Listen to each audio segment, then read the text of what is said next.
war with Iraq. But how and why did that first Gulf War happen?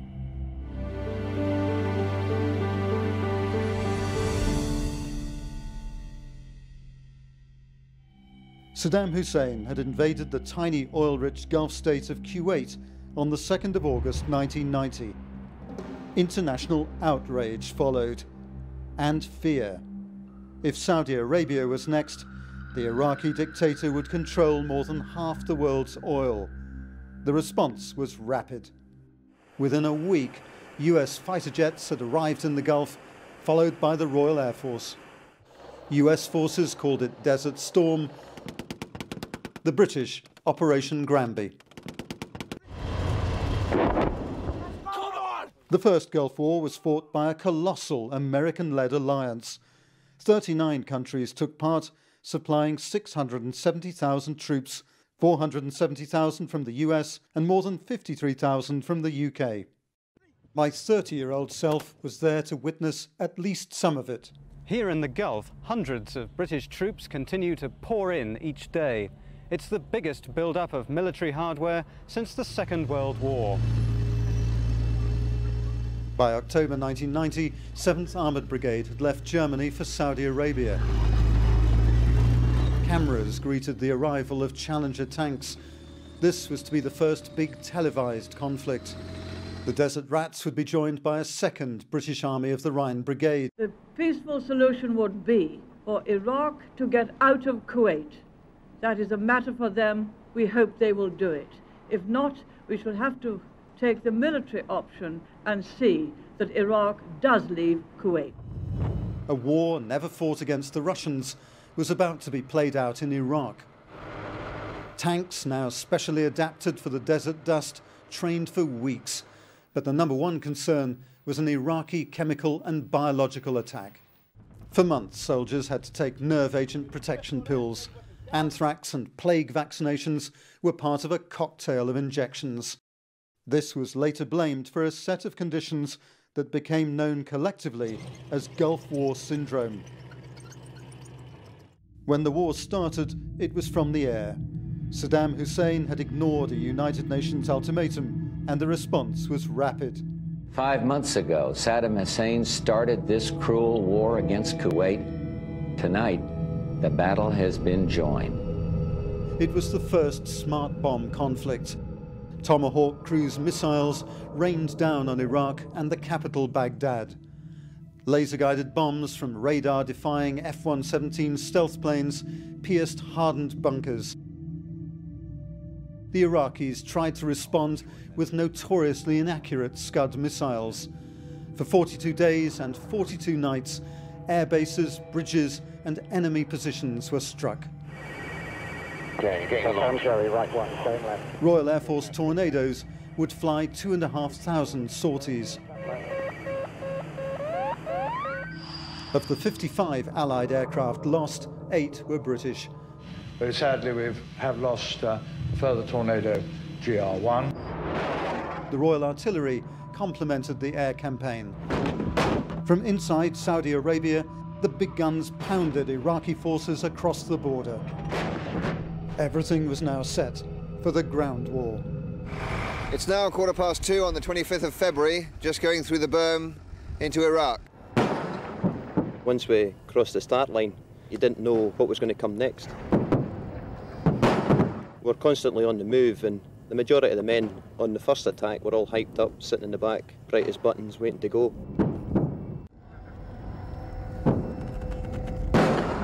The most important thing was to actually get through the American breach. We were concerned that that large concentration would be a chemical target. As soon as we cleared the breach, then you present a much smaller target and a much less likely chemical target. The main threat, more or less, was waiting on a missile coming into the side of the vehicle to take out the whole section. 1st Battalion, the Royal Scots mission was to destroy an Iraqi battalion. As they knocked out tanks and personnel carriers, something became clear. Resistance was uncoordinated, and enemy soldiers seemed to be deserting. British casualties weren't pouring into the regimental aid post either.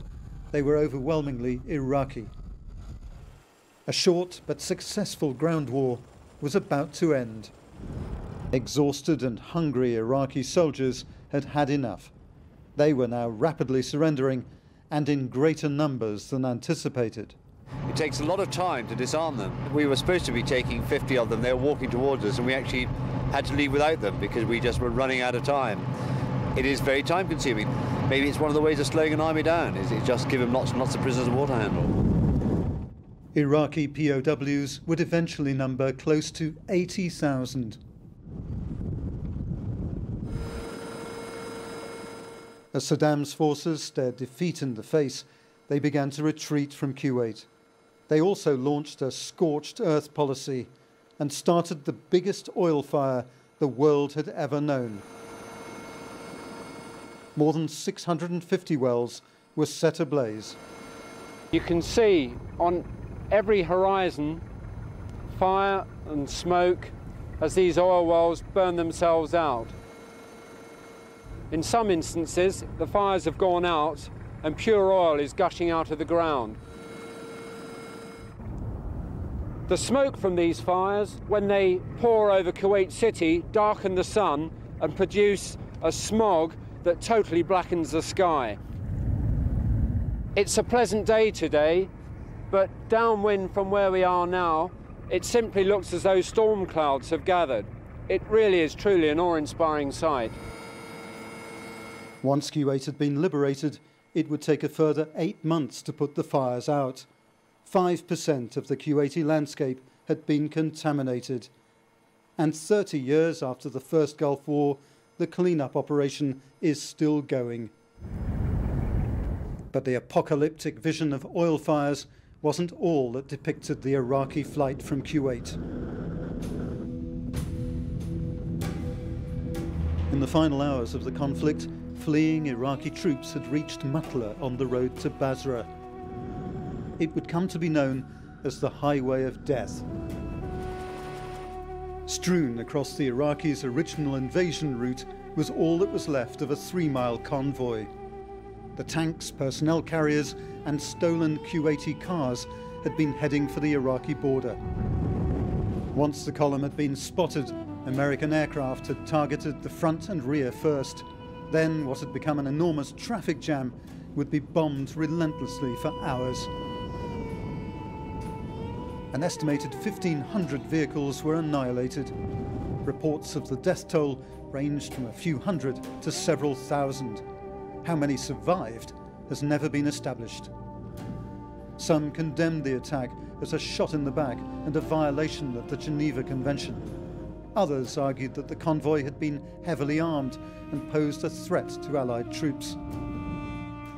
Either way, the Highway of Death ranks as one of the most significant moments of the First Gulf War.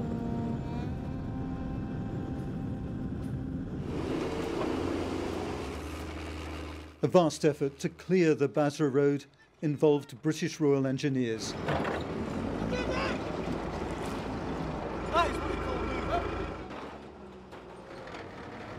Among the first to drive through were Arab coalition allies given the honour of liberating Kuwait. In 6 weeks, almost 1 million people from more than 30 countries had evicted Saddam Hussein. The largest international military effort since the Second World War was over. It had cost the lives of 47 members of the British forces and 392 across the coalition. Estimates of Iraqi deaths vary sharply. The Imperial War Museum suggests that 20 to 35,000 Iraqi soldiers died. Estimates for the number of civilians killed range from thousands to hundreds of thousands. Iraq was left isolated and economically ruined. Saddam Hussein retained power for a further 12 years. It would take another war in the Gulf to finally remove him. If you enjoyed this video, don't forget to like and subscribe to our channel.